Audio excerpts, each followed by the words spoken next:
کہ معلوم ہے یہ مہینہ ربیع الاول کا مہینہ ہے۔ اسی مہینے کے اندر آپ صلی اللہ علیہ وسلم کی ولادت باسعادت بھی ہوئی، اور اسی مہینے کے اندر حضور پر نور صلی اللہ علیہ وسلم کا انتقال بھی ہوا۔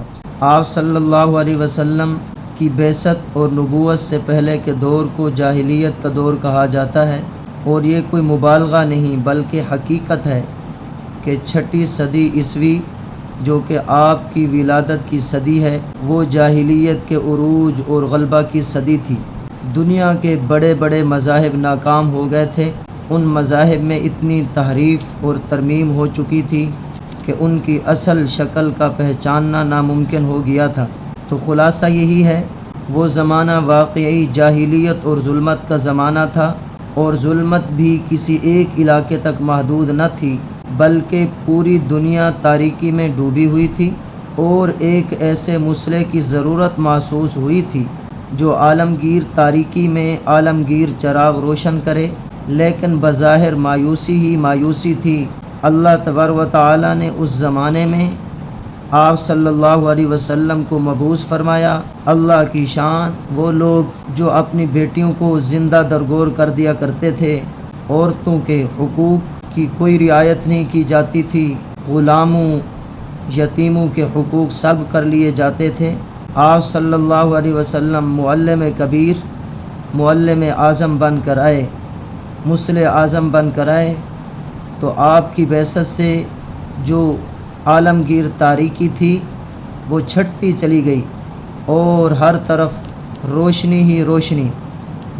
آپ صلی اللہ علیہ وسلم کا دور بچپن سے لے کر وفات تک سنہری دور ہے، اور جب آپ کو نبوت ملی تو پھر آپ صلی اللہ علیہ وسلم کی ہر چیز، ہر قول فعل محفوظ ہے۔ تمہارے لیے حضور صلی اللہ علیہ وسلم کی زندگی بہترین نمونہ ہے۔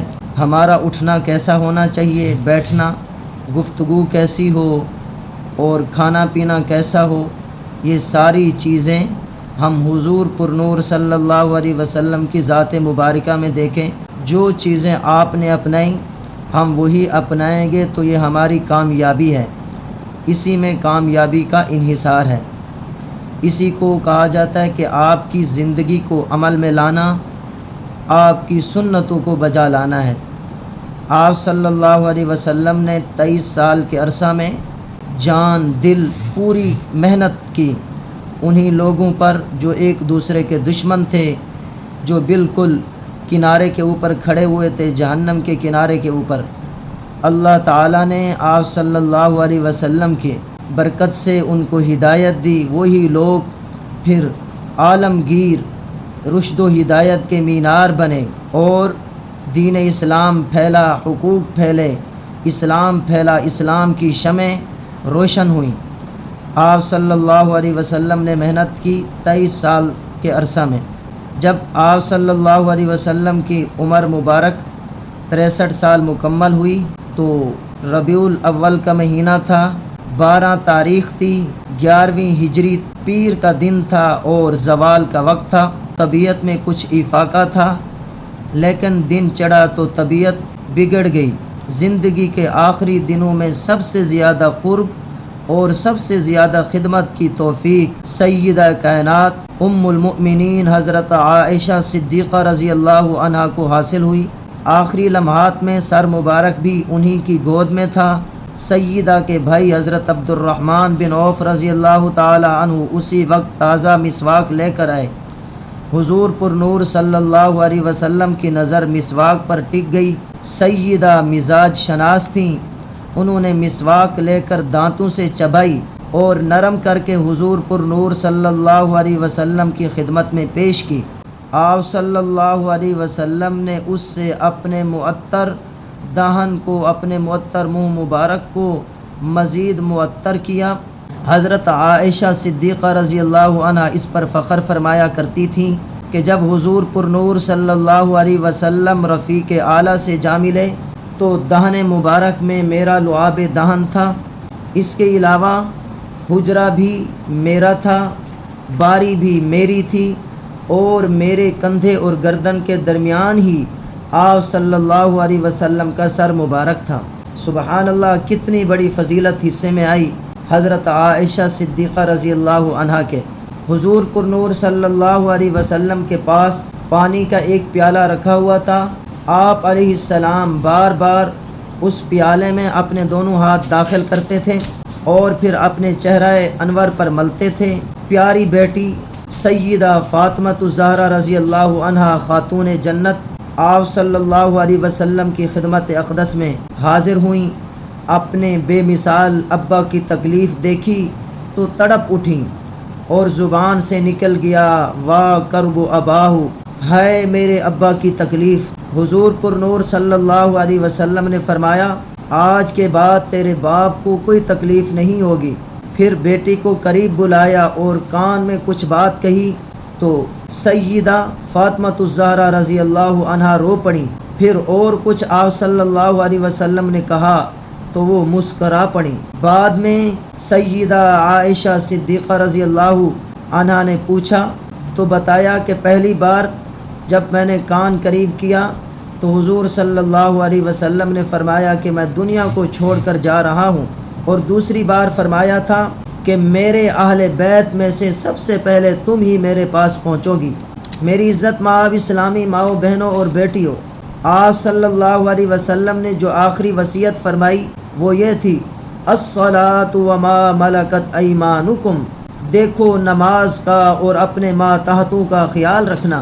دنیا سے تشریف لے جاتے ہوئے بھی میرے آقا کو حقوق اللہ میں سے نماز کا اور حقوق العباد میں سے غلاموں، ملازموں اور عورتوں اور بچوں کا خیال تھا، اور اسی کی آپ صلی اللہ علیہ وسلم نے تاکید فرمائی، اور ان الفاظ کو آپ اس وقت تک زبان مبارک سے دہراتے رہے جب تک کہ زبان ساتھ دیتی رہی، اور جب زبان میں سکت نہ رہی تو سننے والوں نے یوں محسوس کیا کہ آپ اپنے سینہ مبارک سے ان الفاظ کو ادا کرنے کی کوشش فرما رہے ہیں۔ اس دن ربیع الاول کی 12 تاریخ تھی، 11ویں ہجری تھی، پیر کا دن اور زوال کا وقت تھا۔ عمر مبارک 63 سال تھی۔ اسی وقت آپ صلی اللہ علیہ وسلم پر نزع کی حالت طاری ہو گئی۔ ایک گھڑی کے لیے غشی طاری ہوئی، پھر آپ علیہ السلام ہوش میں آ گئے، نظر مبارک چھت کی طرف اٹھ گئی اور زبان پر آخری الفاظ جاری ہو گئے، اللہم الرفیق الاعلی، اے اللہ میں سب سے اعلیٰ رفیق کو پسند کرتا ہوں، اور پھر نبض ہستی ڈوب گئی۔ رسول اللہ صلی اللہ علیہ وسلم کی جدائی کی گھڑی صحابہ کرام رضوان اللہ علیہم اجمعین کے لیے قیامت کی گھڑی تھی۔ وہ دن ان کے لیے تاریخ انسانی کا تاریک اور المناک دن تھا۔ آپ صلی اللہ علیہ وسلم کے خادم خاص جنہوں نے 10 سال حضور پر نور صلی اللہ علیہ وسلم کی خدمت کی، حضرت انس بن مالک رضی اللہ تعالی عنہ کہتے ہیں جس دن رسول اللہ صلی اللہ علیہ وسلم مدینہ منورہ تشریف لائے تھے اس دن مدینہ منورہ کی ہر چیز روشن ہو گئی تھی، اور جس دن آپ کی وفات ہوئی اس دن مدینہ کی ہر چیز تاریک ہو گئی۔ میری عزت مآب اسلامی ماؤں بہنوں اور بیٹیوں، امیر المؤمنین و خلیفۃ المسلمین حضرت عمر بن خطاب رضی اللہ تعالی عنہ کو یقین ہی نہیں آتا تھا کہ حضور پر نور صلی اللہ علیہ وسلم وفات پا چکے ہیں۔ حضرت عثمان غنی رضی اللہ تعالی عنہ پر سکتہ طاری ہو گیا۔ حضرت عبداللہ بن انیس رضی اللہ تعالی عنہ اس صدمے کو برداشت نہ کر سکے اور اپنے آقا کے حضور پہنچ گئے، اور حضرت عبداللہ بن زید رضی اللہ تعالی عنہ اتنے روئے کہ روتے روتے ان کی بینائی ہی ختم ہو گئی۔ یہ وہ صحابی رسول ہیں حضرت عبداللہ بن زید، انہوں نے خواب میں اذان سیکھی تھی فرشتے سے۔ ام المؤمنین حضرت عائشہ صدیقہ رضی اللہ عنہا کا مرثیہ بڑا پردرد اور ایمان پرور تھا۔ انہوں نے فرمایا ہائے میرا وہ آقا چل بسا جس نے غریبی کو امیری پر ترجیح دی، افسوس کہ وہ دین پرور نہ رہا جو گناہگار امت کی فکر میں کبھی پوری رات آرام سے نہ سویا، جس نے بڑی استقامت سے نفس کا مقابلہ کیا، جس نے منہیات کی طرف کبھی نظر اٹھا کر بھی نہ دیکھا، جس نے غریبوں اور مسکینوں پر اپنا دروازہ کبھی بند نہیں کیا۔ ہائے میرا وہ محبوب جس کے موتی جیسے دانت پتھر سے توڑے گئے، اور جس کی نورانی پیشانی کو زخمی کیا گیا آج وہ دنیا سے رخصت ہو گیا۔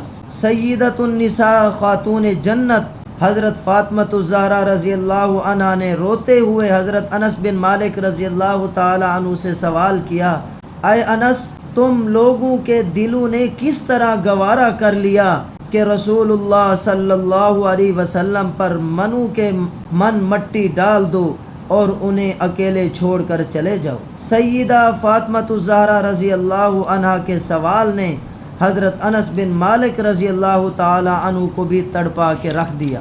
میری عزت مآب اسلامی ماؤں، بہنوں اور بیٹیوں، حقیقت تو یہ ہے کہ مدینہ منورہ کا ہر باشندہ سمجھ رہا تھا کہ میں یتیم ہو گیا، غریبوں کا حامی نہ رہا، کمزوروں کا والی چل بسا، بیواؤں کا سرپرست رخصت ہوا، یتیموں کا آقا الوداع ہوا، غلاموں کا مولا داغ مفارقت دے گیا۔ ہاں ہاں، باغ عالم کی بہار، نبیوں کا سردار، امت کا غمخوار، فاتحین عرب و عجم کا سپہ سالار، لاکھوں دلوں کا قرار، مظلوموں کا دلدار، 63 سال کی مثال نہیں بلکہ بے مثال زندگی گزار کر دار فانی سے دار بقا کی طرف منتقل ہو گیا۔ آج میلاد النبی اور سیرت النبی کے متعلق بھی انشاءاللہ بالتفصیل آپ کے سامنے بات کروں گا، کیونکہ ہر سال ربیع الاول کی آمد کے موقع پر مختلف جماعتوں اور تنظیموں کی طرف سے جلسے ہوتے ہیں۔ بعض اشتہارات پورے شہر کی دیواروں پر لگائے جاتے ہیں، بعض اشتہاروں میں جلسہ سیرت النبی کا عنوان ہوتا ہے۔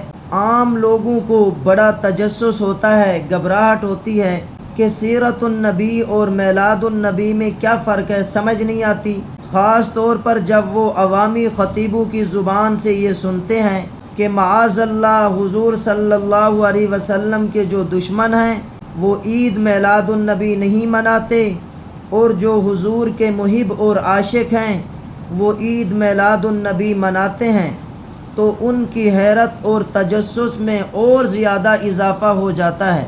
ان میں سے جو کم فہم اور کم علم لوگ ہوتے ہیں وہ واقعی اس چیز کو محب ہونے اور نہ ہونے کا معیار بنا لیتے ہیں، اور اللہ کے ایسے نیک بندوں کو معاذ اللہ گستاخ رسول سمجھنے لگتے ہیں جن کی پوری زندگی حضور صلی اللہ علیہ وسلم کی اتباع میں گزری۔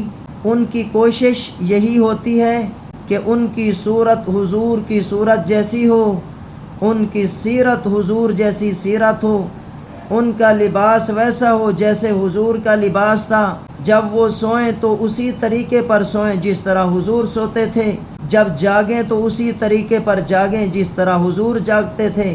خلاصہ یہ ان کا پہننا، اتارنا، کھانا پینا، چلنا پھرنا اور اٹھنا بیٹھنا حضور پر نور صلی اللہ علیہ وسلم کی سنتوں کے مطابق۔ اللہ کے ایسے نیک بندے جنہوں نے محض دین کی خاطر، محض رسول اللہ صلی اللہ علیہ وسلم کی غلامی کی خاطر دنیا کو لات مار دی، دنیا کو ٹھکرا دیا، معاشرے کو چھوڑ دیا، رشتہ داروں کو ناراض کر لیا، ان پر گستاخ رسول اور منکر رسول ہونے کا فتویٰ اس لیے لگا دیا جاتا ہے کہ وہ ربیع الاول میں قمقمے نہیں جلاتے، جھنڈیاں نہیں لگاتے، جلوس میں نہیں نکلتے۔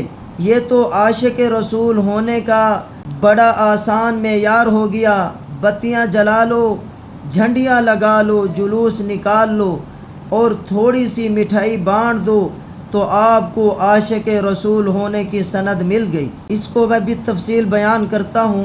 بے شک ربیع الاول میرے آقا صلی اللہ علیہ وسلم کی ولادت باسعادت کا مہینہ ہے، اور یہ مہینہ بہار جادواں کا مہینہ ہے۔ ربیع بہار کو کہتے ہیں، اور اس مہینہ میں ایک بہار نہیں 3 بہاریں جمع ہو گئیں، جیسا کہ امام شافعی رحمۃ اللہ علیہ فرماتے ہیں، لہذا الشہر فی الاسلام فضل ومنقبۃ تفوق علی الشہور، ربیع فی ربیع فی ربیع ونور فوق نور فوق نور۔ سبحان اللہ۔ یعنی 3 ربیع جمع ہو گئے۔ ایک تو مہینے کا نام ربیع، دوسرے موسم ربیع۔ خود حضور پر نور صلی اللہ علیہ وسلم بھی تمام لوگوں کے لیے بہار بن کر تشریف لے آئے۔ سبحان اللہ۔ میری عزت مآب اسلامی ماؤں بہنوں بیٹیوں، آپ صلی اللہ علیہ وسلم کی تشریف آوری سے ظلمت کدائے عالم میں روشنی پھیلی، خزاں رخصت ہو گئی، بہار کی ہوائیں چلنے لگیں۔ میں یہ سب باتیں تسلیم کرتا ہوں کہ اگر اسلام میں کسی کی ولادت کا دن منانے کی اجازت ہوتی تو واقعی مشرق سے مغرب تک بسنے والے مسلمانوں پر لازم تھا کہ وہ حضور پر نور صلی اللہ علیہ وسلم کی ولادت کا دن پورے جوش و خروش سے مناتے، لیکن صحیح بات یہ ہے کہ کسی بھی شرعی دلیل سے میلاد النبی کا منانا ثابت نہیں ہوتا۔ جو لوگ اس کے قائل ہیں ان سے میرا سوال یہ ہے کہ وہ قرآن کریم کی کوئی آیت پیش کریں، اگر آیت نہیں پیش کر سکتے تو کوئی صحیح حدیث پیش کریں، صحیح حدیث پیش نہیں کر سکتے تو چلو فقہ کی کسی مستند کتاب کا حوالہ پیش کریں۔ میرا دعویٰ ہے کہ کوئی بھی شخص قرآن کریم سے، حدیث مبارکہ سے اور فقہ کی کسی کتاب سے کوئی دلیل نہیں پیش کر سکتا۔ پھر یہ بھی دیکھیں کہ نبوت ملنے کے بعد حضور پر نور صلی اللہ علیہ وسلم 23 سال تک زندہ رہے، آپ نے کسی بھی موقع پر صحابہ کرام رضوان اللہ علیہم اجمعین کو میلاد منانے کا حکم نہیں دیا۔ پھر 110 برس تک صحابہ کرام رضوان اللہ علیہم اجمعین کا دور رہا ہے اور 220 سال تک تبع تابعین کا دور رہا ہے۔ اگر میلاد النبی منانا ثواب کا کام ہوتا یا عشق و محبت کی دلیل ہوتا تو صحابہ کرام اور تابعین اور تبع تابعین ضرور بھی ضرور میلاد النبی مناتے۔ اب 3 ہی باتیں ہیں، یا تو یہ تسلیم کر لیں کہ محب رسول ہونے کے لیے میلاد النبی کا منانا ضروری نہیں، اگر یہ محب رسول ہونے کی سند ہوتی تو یہ مقدس ہستیاں اس سند سے ہرگز محروم نہ رہتیں، یا پھر معاذ اللہ ہم یہ دعویٰ کریں کہ یہ لوگ عاشق رسول نہیں تھے، اور اگر تھے بھی تو اتنے بڑے عاشق نہیں تھے جتنے ہم بڑے ہیں۔ حالانکہ جس کے دل میں ذرا برابر بھی ایمان ہو تو وہ یہ کبھی بھی دعویٰ نہیں کر سکتا۔ اور تیسری بات یہ ہے کہ محب رسول ہونے کے لیے میلاد النبی منانا ضروری تھا۔ بعض لوگ یہ کہہ سکتے ہیں مگر صحابہ کرام تابعین کو اس ضروری بات کا علم نہ ہو سکا۔ میری عزت مآب اسلامی ماؤں بہنوں اور بیٹیوں، آپ انصاف کے ساتھ فیصلہ کریں کہ ان میں سے کون سی بات آپ زبان پر لانا گوارا کر سکتی ہیں۔ کوئی ایسا ہے جو یہ کہے کہ میں صحابہ سے بڑھ کر عاشق ہوں؟ کوئی بھی نہیں کہہ سکتا، اور اسی طریقے سے یہ بھی کوئی نہیں کہہ سکتا کہ ان کو اس بات کا علم نہیں تھا۔ صحیح بات یہ ہے کہ پوری 6 صدیوں تک روئے زمین کا کوئی مسلمان اس رسم سے واقف نہیں تھا۔ 7ویں صدی کے شروع میں موصل شہر میں مظفر الدین نام کا ایک بادشاہ تھا جو بڑا فضول خرچ اور لاپرواہ قسم کا انسان تھا۔ اس نے میلاد کا جشن منانا شروع کیا، اور یہ تو آپ جانتے ہیں کہ جو درباری قسم کے لوگ ہوتے ہیں انہیں اللہ کو خوش کرنے کی اتنی فکر نہیں ہوتی جتنی بادشاہوں اور وڈیروں کو خوش کرنے کی فکر ہوتی ہے۔ چنانچہ ایک دنیا پرست مولوی تھا جس کا نام عمر بن دہیہ تھا۔ اس نے انعام کی لالچ میں ایک کتاب لکھ دی جس میں ثابت کرنے کی کوشش کی کہ واقعی یہ جشن منانا بڑے اجر و ثواب کا کام ہے۔ مشہور محدث حافظ ابن حجر رحمۃ اللہ علیہ اس کے بارے میں لکھتے ہیں کہ یہ مولوی بڑا احمق اور متکبر تھا اور بڑی گندی زبان کا مالک تھا۔ میری عزت مآب اسلامی ماؤں بہنوں اور بیٹیوں، کسی بھی بدعت کی جو ابتدا ہوتی ہے بڑی خوشنما ہوتی ہے۔ مثلا میلاد ہی کو لے لیجئے، لوگوں کو بتایا جاتا ہے کہ حضور صلی اللہ علیہ وسلم کی ولادت مسلمانوں کے لیے سب سے بڑی نعمت ہے، اور یہ نعمت ربیع الاول میں حاصل ہوئی، لہٰذا ربیع الاول میں اس نعمت کی یاد منانے سے اجر و ثواب حاصل ہوتا ہے۔ اور پھر جو خطیب حضرات، اللہ معاف کرے، جو زیادہ پڑھے لکھے نہیں ہوتے، وہ یہ بھی کہہ دیتے ہیں، او وہابیو، او دیوبندیو، تم حضور کے تذکرہ سے کیوں جلتے ہو؟ میری عزت مآب اسلامی ماؤں بہنوں بیٹیوں، وہ کون بدبخت ہوگا جو حضور صلی اللہ علیہ وسلم کے تذکرے سے جلے گا؟ لیکن ہم بھی مجبور ہیں، بدعت کو کتنے ہی خوشنما لیبل لگا کر پیش کرو، وہ بدعت ہی رہے گی، وہ سنت نہیں ہو سکتی۔ سنت ہدایت ہے اور بدعت ضلالت ہے۔ سنت سے اللہ کی رضا حاصل ہوتی ہے اور بدعت سے اللہ ناراض ہوتا ہے۔ سنت جنت تک لے جاتی ہے اور بدعت جہنم میں پہنچاتی ہے۔ رسول اللہ صلی اللہ علیہ وسلم کا فرمان ہے، شر الامور محدثاتها وکل بدعت ضلالہ، جو نئے کام گھڑے جائیں وہ برے ہیں اور ہر بدعت گمراہی ہے۔ وکل بدعت ضلالہ، جو نئے کام گھڑے جائیں وہ برے ہیں اور ہر بدعت گمراہی ہے۔ اور نسائی شریف کی روایت میں ہے، وکل ضلالۃ فی النار، اور ہر گمراہی دوزخ میں لے جانے والی ہے۔ ایک دوسری حدیث میں آقا کائنات صلی اللہ علیہ وسلم نے فرمایا، من وقر صاحب بدعت فقد اعان علی ہدم الاسلام، جس نے کسی بدعتی کی تعظیم کی، اس نے اسلام کی عمارت کو گرانے پر اس کی مدد کی۔ میری عزت مآب اسلامی ماؤں بہنوں بیٹیوں، کوئی حد ہے حضور صلی اللہ علیہ وسلم کی ناراضگی کی؟ آپ فرما رہے ہیں کہ یاد رکھو کہ اگر تم نے بدعتی کی عزت کی، اس کی تعظیم کی، تو یوں سمجھو کہ تم نے اسلام کی عمارت گرانے میں اس کے ساتھ تعاون کیا ہے۔ اب بتائیے ہم کہاں جائیں؟ ایک طرف حضور صلی اللہ علیہ وسلم کی یہ سخت وعیدیں ہیں، دوسری طرف ان لوگوں کے طعنے ہیں، من گھڑت دلیلیں ہیں، خوشنما تعویلیں ہیں۔ ارے بھائیو، فتویٰ لگا لو، ہم میں ہمت نہیں، ہم تمہیں خوش کرنے کے لیے رسول اللہ صلی اللہ علیہ وسلم کو ناراض کر لیں۔ جو کام حضور صلی اللہ علیہ وسلم کے زمانے میں دین نہیں تھا، صحابہ کے زمانے میں دین نہیں تھا، تابعین اور تبع تابعین کے زمانے میں دین نہیں تھا، وہ آج بھی دین نہیں ہے، بدعت ہے، بدعت ہی رہے گا، چاہے اس کے ہزار ہی فوائد بیان کر لیے جائیں۔ پھر یہ بھی عجیب بات ہے، جو بدعت ہوتی ہے اس کی کوئی حد نہیں ہوتی، اس میں دن بدن اضافہ ہوتا چلا جاتا ہے۔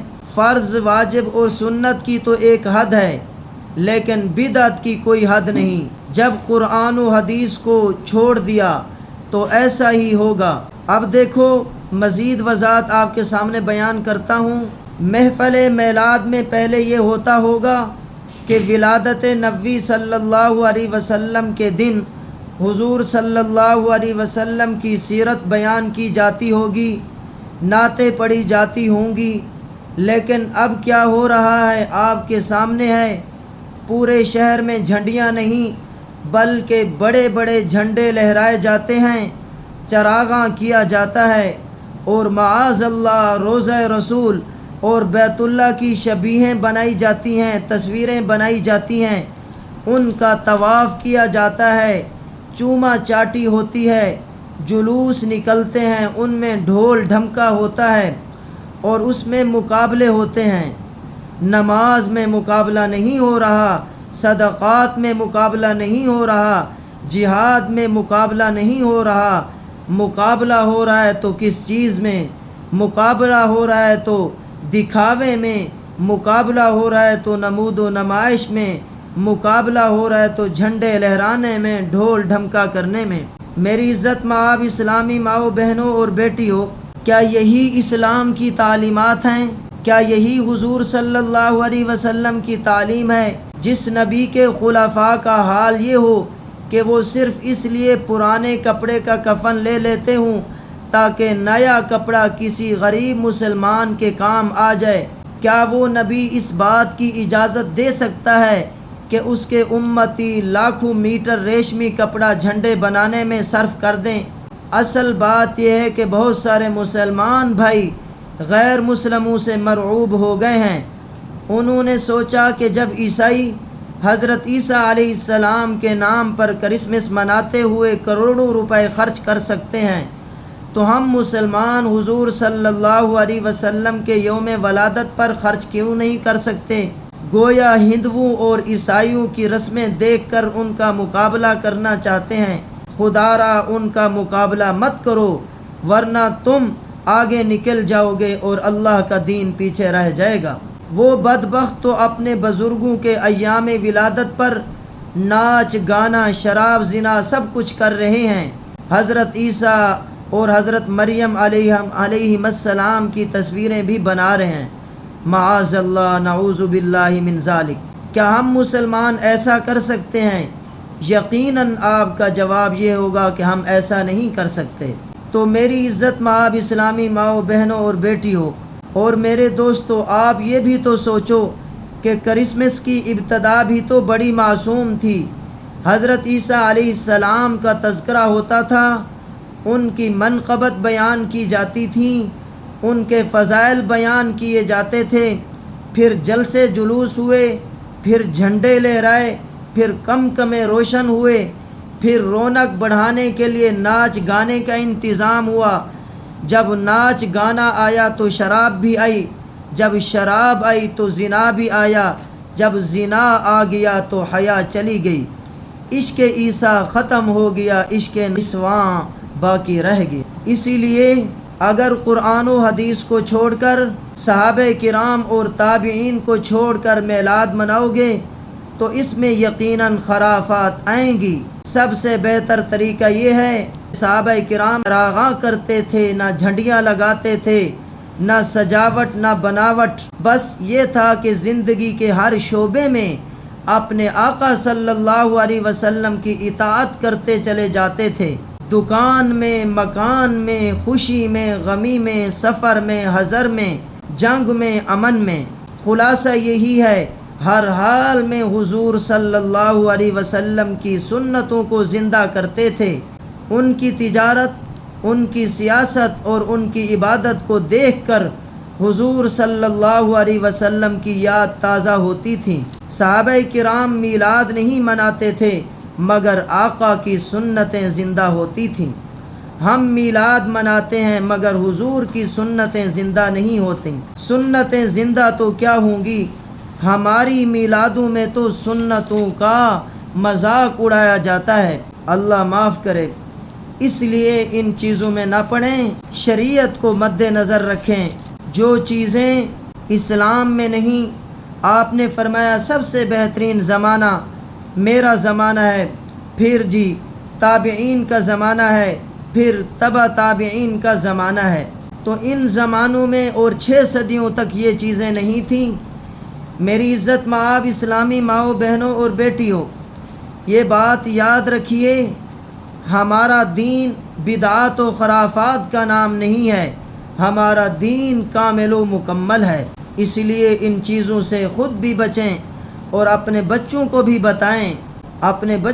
بتائیں، باقی رہی یہ بات بھی میں آپ کے سامنے واضح کر دوں کہ 12 ربیع الاول کو حضور صلی اللہ علیہ وسلم کی ولادت باسعادت ہوئی یا نہیں ہوئی، اس بارے میں تو علماء کا بہت زیادہ اختلاف ہے، لیکن اس بارے میں اکثر کا اتفاق ہے کہ حضور صلی اللہ علیہ وسلم کی وفات 12 ربیع الاول ہی کو ہوئی تھی۔ اس لیے ہمارے عوامی محاورے میں 12 وفات کا جملہ بھی بڑا مشہور ہے۔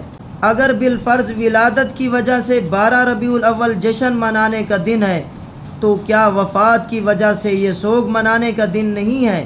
ابھی میں نے آپ کو بتایا کس قدر صحابہ کرام رضوان اللہ علیہم اجمعین پریشان ہوئے تھے، غم زدہ ہوئے تھے۔